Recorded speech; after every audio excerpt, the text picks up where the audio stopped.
সবাইকে শুভ সময় জানাচ্ছি। আমি দস্তগীর জাহাঙ্গীর, ওয়াশিংটন ডিসি থেকে।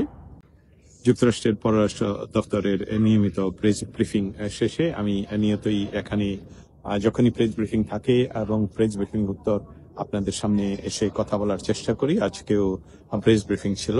আজকে মঙ্গলবার। বাংলাদেশে তো মঙ্গল বার বলা যাবে না, মঙ্গল বলা যাবে না, বলতে হবে আনন্দ।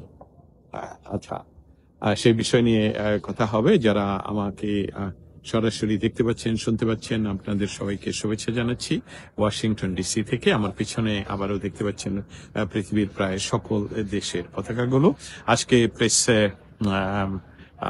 ব্রিফিং এ টেমি ব্রুস, যিনি মুখপাত্র, তিনি আমাদের অনেকেরই প্রশ্ন নিয়েছেন এবং আজকে বাংলাদেশ প্রসঙ্গ নিয়েও কথা হয়েছে। আমি সেই প্রসঙ্গ তুলেছিলাম। আপনারা জানেন যে বাংলাদেশে যে অবস্থা সৃষ্টি হয়েছে, সেই অবস্থা থেকে উত্তরণের জন্য যুক্তরাষ্ট্রের কি পদক্ষেপ হওয়া উচিত এবং আমাদের প্রতিবেশী রাষ্ট্রের কি হওয়া উচিত। আপনারা আরো জানেন যে প্রতিদিনই বাংলাদেশের বিশ্ব মিডিয়ায় বাংলাদেশ আসছে। এমনকি আপনারা গত 2 সপ্তাহ আগে জানেন নিউ ইয়র্ক টাইমস বাংলাদেশের যে ধর্মীয় উগ্রবাদের যে চারণভূমি হিসাবে এখন দেখা যাচ্ছে, যেখানে এমনকি খিলাফত আর মিছিল দেখা যায়, নাৎসি সিম্বলের ছবি প্রদর্শন করা হয়, বিন লাদেনের ছবি প্রদর্শন করা হয় মিছিলে।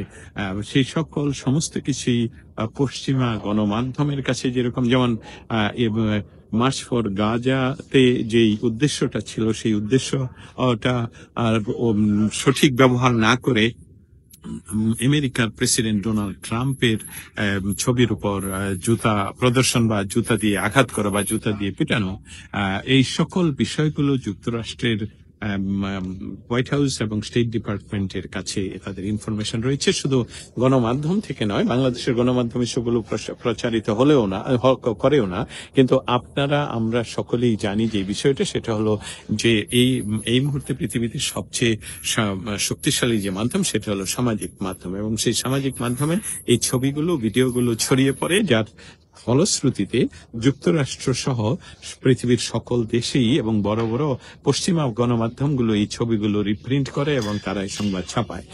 আপনারা জানেন এমনকি ইসরায়েলের পত্রিকাগুলোতে বাংলাদেশে মার্চ ফর গাজাতে যে অ্যান্টিসেমিটিজমের কথা,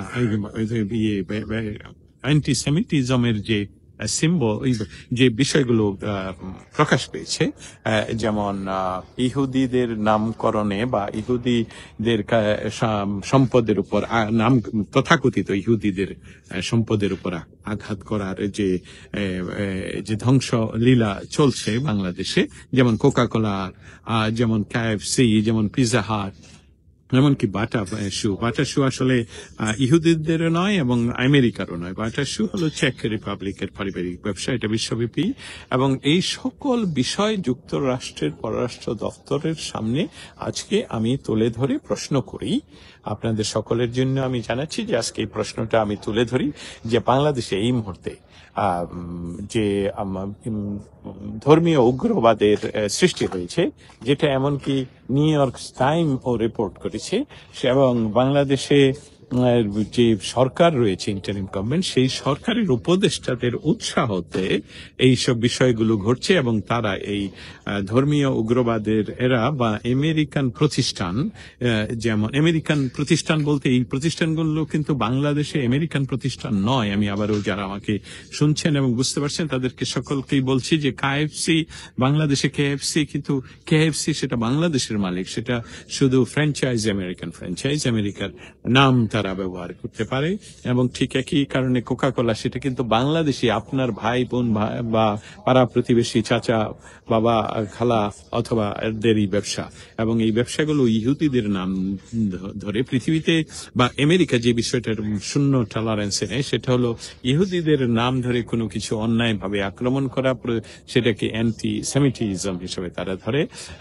এই অ্যান্টিসেমিটিজমের বিষয়ে আজকেও টেমি ব্রুস, ওনার যখন ব্রিফিং শুরু হয়, ব্রিফিং এর প্রারম্ভেই, একদম শুরুতেই উনি বলেছেন যে অ্যান্টিসেমিটিজম সম্বন্ধে পৃথিবীর কোথাও যদি অ্যান্টিসেমিটিজম হয়, আমেরিকা সেটা বরদাস্ত করবে। আমেরিকা এটাতে শূন্য ঠলা হয়েছে। দুঃখজনক হলেও সত্য যে বাংলাদেশে এই মুহূর্তে অনির্বাচিত কোনো রাজনৈতিক সরকার না থাকায় যে সরকার আছে সেই সরকার আসলে কি করছে, তারা কোন পথে যাচ্ছে সেই বিষয়টা তাদের যেহেতু গন্তব্য নির্ধারিত নয়, তাদের বন্ধুকে, মিত্রকে, শত্রুকে, সেটা তাদের একটা শত্রু তারা ইতিমধ্যে নির্ধারণ করেছেন, সেটা হলো ৭১। ৭১ বাংলাদেশের স্বাধীনতা সংগ্রাম এবং বাংলাদেশের স্বাধীনতা সংগ্রামের নেতৃবৃন্দ, বাংলাদেশের স্বাধীনতা সংগ্রামের ঐতিহ্য, স্পেশালি বঙ্গবন্ধু শেখ মুজিবুর রহমান, যা না হলে তারা 25 নম্বর ভেঙে দিবে কেন? তাহলে বিষয়টিতে আবার ফিরে যাই যেখান থেকে কথাটা শুরু করেছিলাম, যে আজকে আমি প্রশ্ন তুলি স্টেট ডিপার্টমেন্টে যে বাংলাদেশে এই মুহূর্তে যে উগ্রবাদের সৃষ্টি হয়েছে এবং বাংলাদেশের ইন্টারিম গভর্নমেন্টের বিভিন্ন উপদেষ্টারা এটাতে এই আগুনে ঘি ঢালছেন, সেই জন্য বাংলাদেশে কোকাকোলা, কেএফসি সহ আমেরিকান প্রতিষ্ঠানগুলোর উপর যে আক্রমণ চলছে সেসবগুলো নিয়ে, এবং এটা বলা হচ্ছে যে ইহুদিদের সম্পদ হিসাবে তারা সেটা ধ্বংস করছে। তাহলে এই অ্যান্টিসেমিটিজমের যে যে প্রকাশ দেখা যাচ্ছে সে বিষয়ে যুক্তরাষ্ট্রের পররাষ্ট্র দপ্তরের মন্তব্য কি, এবং যা তারা বাংলাদেশকে তো মনে করে ইন্দো প্যাসিফিক জোনে তাদের ডেমোক্রেসি এবং সেখানে উগ্রবাদ কে কন্ট্রোলে আনার জন্য বাংলাদেশের সাথে দীর্ঘমেয়াদী ভাবে যুক্তরাষ্ট্র কাজ করছে, সেই হিসাবে যুক্তরাষ্ট্রের পররাষ্ট্র দপ্তর কি মনে করে।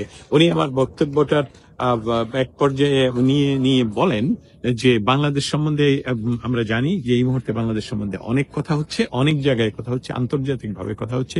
এমনকি উনি এই বিষয়টা আনেন যে ব্রিটিশ এমপি টিউলিপ সিদ্দিকের নামে যে বাংলাদেশে ওয়ারেন্ট রয়েছে সেটা নিয়ে উনি কথা বলেন, এবং উনি বলেন যে বাংলাদেশ সরকার যেটা আছে সেই সরকারকে তার দায়িত্ব বুঝতে হবে, যে বাংলাদেশের জনগণ যেটা চায় সেইভাবেই তারা কাজ করতে হবে। কারণ বাংলাদেশের জনগণ যা চায় তা বুঝতে হলে নির্বাচন দিতে হবে। উনি নির্বাচনের কথাও বলেছেন এবং সেটা উল্লেখ করে বলেছেন যে বাংলাদেশের যে নির্বাচিত সরকার এবং বাংলাদেশের জনগণের নির্বাচিত সরকারের মাধ্যমে বাংলাদেশ নির্ধারণ করবে কিভাবে তারা আগাবে এবং তাদের দেশে কিভাবে হবে। এই বিষয়গুলো, যে এই যে উগ্রবাদের সৃষ্টি, এই যে ধর্মীয় উগ্রবাদের সৃষ্টি, এসবগুলোকে তারা কিভাবে কন্ট্রোল করবে, সেটা বাংলাদেশের নির্বাচনের মাধ্যমে এর সমাধান করতে হবে, এবং বাংলাদেশের মানুষই বাংলাদেশের ভবিষ্যৎ নির্ধারণ করবে। তবে সে সাথে তিনি বলেন যে বাংলাদেশে যে নাৎসিদের সিম্বল নিয়ে যে মিছিল হয়, বাংলাদেশে বাইডেন বলছি, বাংলাদেশে যে ওসামা বিন লাদেনের ছবি নিয়ে অংশগ্রহণ না করে সেই নির্বাচনকে প্রতিহত করার ঘোষণা দেওয়া হতো, কিন্তু এখন তারা চেষ্টা করছেন অনির্বাচিত ভাবে কতদিন সেখানে থাকা যায়। তবে মার্কিন যুক্তরাষ্ট্র আজকে সুস্পষ্টভাবে, আবারও বলছি, টেমি ব্রুস সুস্পষ্টভাবে বলে দিয়েছেন যে বাংলাদেশের জনগণের দ্বারা নির্বাচিত সরকারকেই ডিসিশন নিতে হবে বাংলাদেশ কোন পথে হাঁটবে। এর অর্থ হলো যে বাংলাদেশের যদি ইনক্লুসিভ সর্বদলের অংশগ্রহণের মাধ্যমে নির্বাচন না হয়, সেটাও যেমন আমেরিকা কখনই গ্রহণ করে না, এইবারও গ্রহণ করবে না। স্পেশালি আওয়ামী লীগকে যে নির্বাচনের বাইরে রাখার যে পাঁয়তারা চলছে সেটার প্রতি তারা মেনশন করেছেন। আরেকটা বিষয় যেটা আজকের প্রশ্নে আকারে তুলতে না পারলেও যে বিষয়টা রয়েছে, আপনারা জানেন যে দুইজন পররাষ্ট্র মন্ত্রী আমেরিকার, তো ওনারা আগামীকালকে এবং পরশুদিন বাংলাদেশে পৌঁছবেন।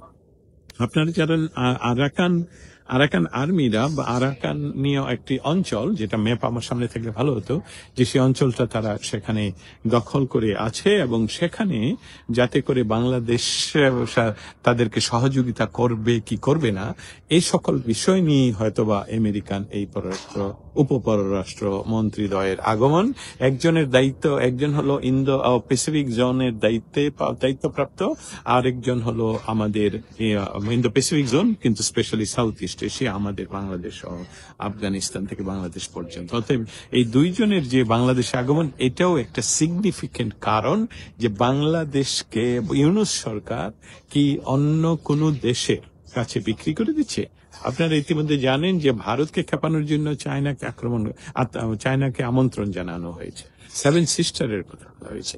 নির্বাচনের কথা বললেই উনারা আমতা আমতা করেন, মানে এই হচ্ছে অমুক হচ্ছে, অল্প বেশি, অল্প সংস্কার বেশি সংস্কার, এটা তো লজেন্স নয়, তাই না?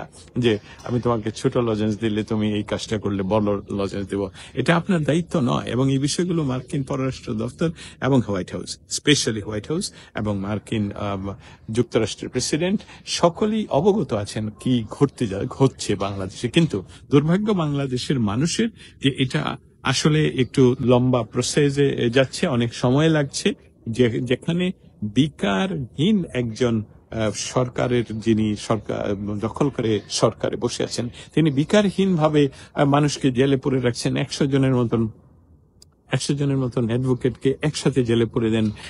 হিন্দুদের যিনি লিডার, তাকে বিনা বিচারে আটক করে রাখেন। বিচার ব্যবস্থার যে এরকম চরম অবনতি, সেই বিষয়টাও কিন্তু মার্কিন পররাষ্ট্র দপ্তর চান। অতএব আমাদের আজকের প্রশ্নের যে উত্তর, সে উত্তরে মার্কিন পররাষ্ট্র দপ্তর সুস্পষ্টভাবে বলেছে, আমি রিপিট করি, যে বাংলাদেশে ইনক্লুসিভ নির্বাচন দিয়ে বাংলাদেশের জনগণের মাধ্যমেই এটি ব্যবস্থাটা নিতে হবে, যে বাংলাদেশে আসলে তারা কোন পথে হাঁটবে। আপনারা যারা আমার সাথে এতক্ষণ ছিলেন, শুনছেন, সকলকে ধন্যবাদ। আপনাদের যদি কোনো প্রশ্ন থাকে, আমি এই প্রশ্নের উত্তর দিতে প্রশ্ন নিব, যদি লিখে জানান, তো সেটা জানতে চাই। আনিসুজ্জামান সবুজ, আপনি ওয়াচ করছেন, খুব অসংখ্য ধন্যবাদ। আমার এক বন্ধু সাংবাদিক এডিটর এমডি হামিদ ভাই, উনি নিউ ইয়র্ক থেকে ওয়াচ করছেন, অসংখ্য ধন্যবাদ আপনাকে। কাজী মিস্টার ওয়াচ করছেন আব্দুল হাই, আপনারা সকলেই আমাকে দেখতে পাচ্ছেন। আপনাদের প্রশ্নের জবাব দেওয়ার জন্য আমি এখন উপস্থিত আছি। আপনারা এই যে পিছনে যা দেখতে পাচ্ছেন, যে এটা সবসময় বলি যে পৃথিবীর সকল দেশের এই পতাকা থাকে এখানে। ঠিক আছে, এই মুহূর্তে আপনাদের কোনো প্রশ্ন না থাকায় আমি এখন শেষ করলাম আমার এই লাইভ। যুক্তরাষ্ট্রের রাজধানী ওয়াশিংটন ডিসির মার্কিন যুক্তরাষ্ট্রের পররাষ্ট্র দপ্তরের প্রেস ব্রিফিং শেষে এই লবি থেকে আমি আপনাদের সামনে হাজির থাকি। সবাই ভালো থাকবেন। খোদা হাফেজ।